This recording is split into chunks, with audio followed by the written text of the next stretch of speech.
Just hours before my daughter's wedding, my phone buzzed. No name, just a message. Asterisk, don't go to your daughter's wedding. Check your wife's garage. Asterisk, I almost laughed. It felt like a prank, something weird from a bored stranger. I slid the phone into my pocket, brushed it off, but the message stayed with me, gnawing quietly. Curiosity, or maybe instinct, pulled me toward the garage. I walked slowly, feeling foolish. The door creaked open, the light flickered on, and there it was, a suitcase, a man's jacket draped over it, a pair of dress shoes set neatly to the side, tucked in the jacket's pocket, a burgundy and gold tie, matching the wedding colors. I knew those shoes. I'd seen them before in pictures. They belonged to a co-worker of my wife's. She mentioned them often. Too often. I didn't need to open the suitcase.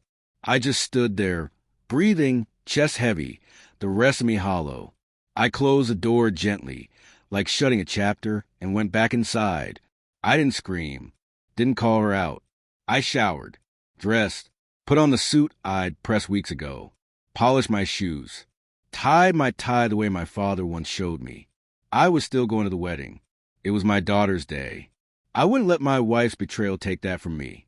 At the venue, I felt it immediately, the glances, the murmurs behind strained smiles. Her side of the family looked at me like I didn't belong. Even my daughter couldn't hold my gaze. When I walked her down the aisle, her arm looped through mine like it was a formality.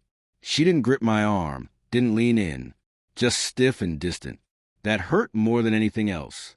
I remembered how, when she was small, her tiny fingers used a wrap around mine. Now she could barely stand to touch me. I smiled for the photos, sat where they placed me, ate what they served. I was a ghost at my own daughter's wedding. Everyone knew, everyone but me. As I sat at the reception, smiling on cue, I wasn't really there.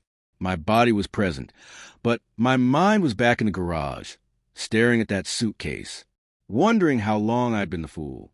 I used to be loud, full of fire. I worked for everything I had.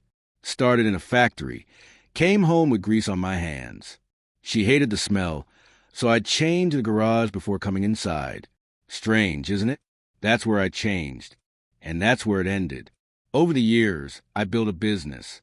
Missed birthdays, missed dinners, all to build our life. When our daughter wanted piano lessons, I sold my tools to afford them. She never learned well, but she smiled while trying. That smile was worth everything. When my wife wanted vacations, I stayed back and worked harder. I sent them across the world, Europe, Thailand, wherever made them smile. I thought providing was love. That Raol love was quiet, invisible, practical. But invisible love is easy to overlook, easy to replace. The signs were there. Conversations got shorter. Her phone always angled away. Laughter I wasn't part of.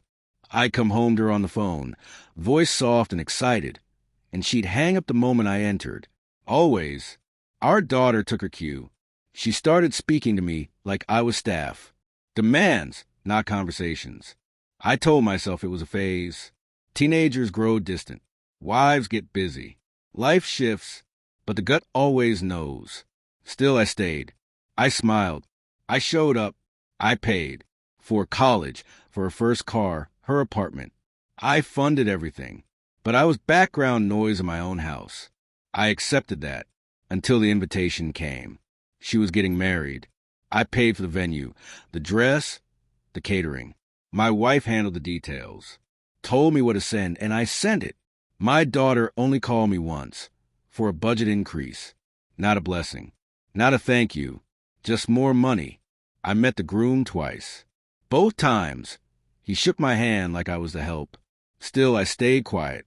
Told myself this was love. Sacrifice. Patience. Then the text came. Then the garage. I didn't confront anyone. I didn't make a scene.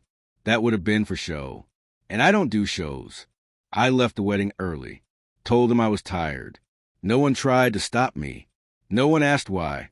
That night, I sat in the living room, in the dark. I didn't feel rage.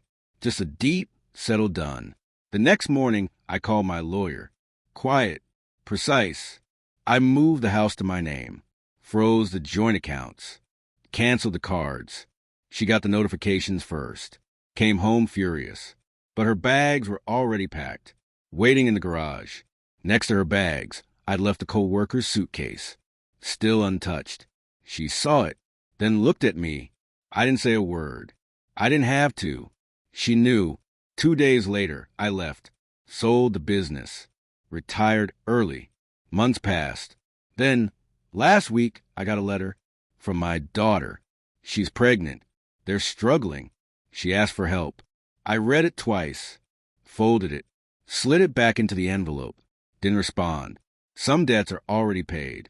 Some accounts stay closed. One day, she might understand. That love isn't just what you give. It's what others don't take for granted. I was a foundation they built their lives on. Now I'm the ground they can't stand on. And that's okay. Some doors, once shut, stay that way.